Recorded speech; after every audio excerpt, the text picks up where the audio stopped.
तानाशाही बंद करो, युवाओं का दर्द सुनो, ये आवाज लेकर के खड़े हैं चंद्रशेखर आजाद संसद भवन के अंदर नहीं, संसद भवन परिसर में, और बाहर खड़े हुए हैं। बाहर खड़े हुए हैं क्यों? अंदर सदन नहीं चल रहा है। मैं जिस क्षेत्र से चुन के आया हूँ वहाँ लाखों की संख्या में बेरोजगार है। मैं जिस प्रदेश से आता हूँ वहाँ करोड़ों की संख्या में लोग बेरोजगार हैं, और मैं जिस देश से आता हूँ वहाँ उनकी आबादी 50 करोड़ के तौर पे है। हम सदन ना चलने के कारण लंबे समय से युवाओं के मुद्दे को सदन में उठाने के लिए संघर्ष कर रहे हैं। रोज क्वेश्चन भी डालते हैं, सप्लीमेंट्री भी लगाते हैं, 0 आवर का भी इंतजार करते हैं, कॉलिंग अटेंशन का भी इंतजार करते हैं, 377 में भी डालते हैं, शॉर्ट कॉल ड्यूरेशन में भी डालते हैं। कोशिश करते हैं कि युवा होने के नाते युवाओं के दर्द को सरकार के सामने रखा जाए, सरकार से जवाब मांगा जाए। सदन की कार्रवाई नहीं चल रही, आप युवाओं के बात कर रहे हैं। अब क्योंकि बिहार में भी 1 साल में चुनाव होना है, क्या वहां पर भी चुनाव लड़ने की तैयारी भी है क्या? देखिए, आपको याद होगा कि यूपी के इलाहाबाद में यूपीएससी को लेके, उसमें नॉर्मलाइजेशन को लेके जो है 1 एग्जाम को लेके बच्चों ने प्रोटेस्ट किया। सदन नहीं चल रहा था, तो हमने मीडिया के माध्यम से, एक्स के माध्यम से अपनी बात को रखा। और आप ये समझिए, वो ऐसा समय था कि पढ़े लिखे बच्चे जिनके कंधों पे देश की जिम्मेदारी है, तो देश का भविष्य, उत्तर प्रदेश का भी और देश का भी, वो बच्चे परेशान थे, सड़कों पे बेटियां लेटी हुई थी, उनकी रक्षा और तमाम तरह की चिंताएं हमारे मन में थी। अब सेशन चल रहा है, इसी बीच में परसों जो है बीपीएससी यानी कि बिहार में जो है, जो बीपीएससी का जो एग्जाम है उसको लेके, उसके नॉर्मलाइजेशन को लेके जो है बच्चों ने प्रोटेस्ट किया कि नॉर्मलाइजेशन नहीं होना चाहिए। लेकिन वहां की सरकार ने उन पर लाठीचार्ज किया।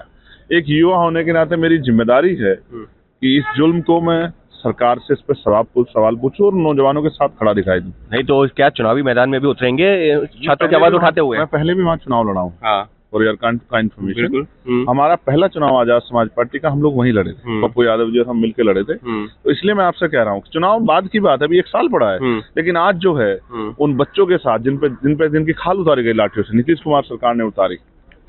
मैंने कहा, सांप भी चंदन के वृक्ष से इस तरह नहीं लिपटता जैसे मुख्यमंत्री जी कुर्सी से लिपटे हुए बिहार के।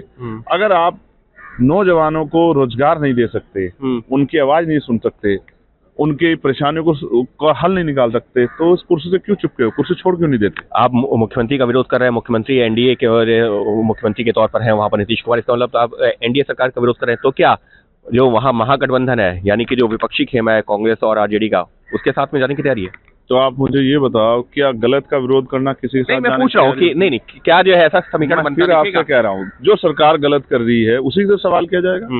अगर ये सरकार हिमाचल की होती तो मैं उनका विरोध कर रहा था किसी विषय पे, तो आप ये कहते हैं महागठबंधन के साथ जाने की तैयारी? मैं आपको सवाल बताता हूँ, देश का क्या है। देश का सवाल ये है, किसान परेशान, किसान सड़कों पे अपनी समस्या के लिए जो सरकार ने वादे किए थे पूरे नहीं किए।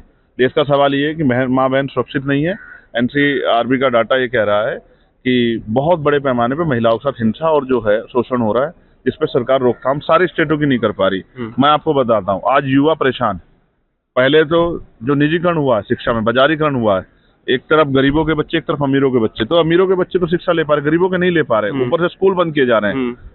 वो आपने सदन में भी मुद्दा उठाया, बाहर भी उठा रहे हैं, लेकिन मैं क्योंकि एक राजनीतिक परिप्रेक्ष्य में सवाल पूछ रहा हूँ, महागठबंधन के साथ में जाने की तैयारी? परिप्रेक्ष्य जवाब दूंगा जब आप मेरे विषय को कंप्लीट हो जाने देंगे, फिर मैं आपको चुनावी जवाब दूंगा। चुनाव तो रोज चल रहे हैं देश में। क्या जो आत्महत्या युवा कर रहे हैं उस पर आपका क्या जवाब है? उस पर सरकार का क्या स्टैंड है? मुझे ये बताइए, 6 महीने में अगर कोई सीट रिक्त हुई है, चाहे वो पार्लियामेंट की हो चाहे असेंबली की हो, उस पर इलेक्शन होगा, बैकलॉग क्यों नहीं भर रही है सरकार? क्यों नौजवानों को रोजगार नहीं दे रही है? क्यों उनकी जिंदगी की परवाह नहीं कर रही है?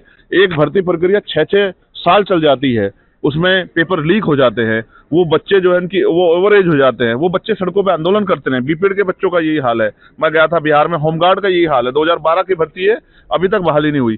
तो ये जो बेरोजगारी का सवाल है, इसको क्यों ना मुख्य मुद्दा माना है? मेरे लिए तो ये सबसे मुख्य मुद्दा है।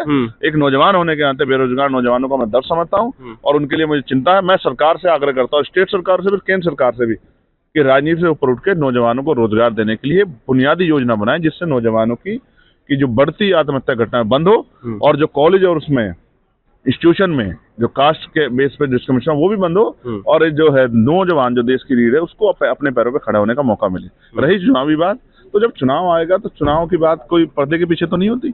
जो कुछ होगा आपके सामने होगा, जिसके साथ जाएंगे, नहीं जाएंगे, अकेले लड़ेंगे, कितनी सीट पर लड़ेंगे, सबके जवाब मैं आपको दूंगा। लेकिन आप ही सोचो, अगर आज आप बेरोजगार होते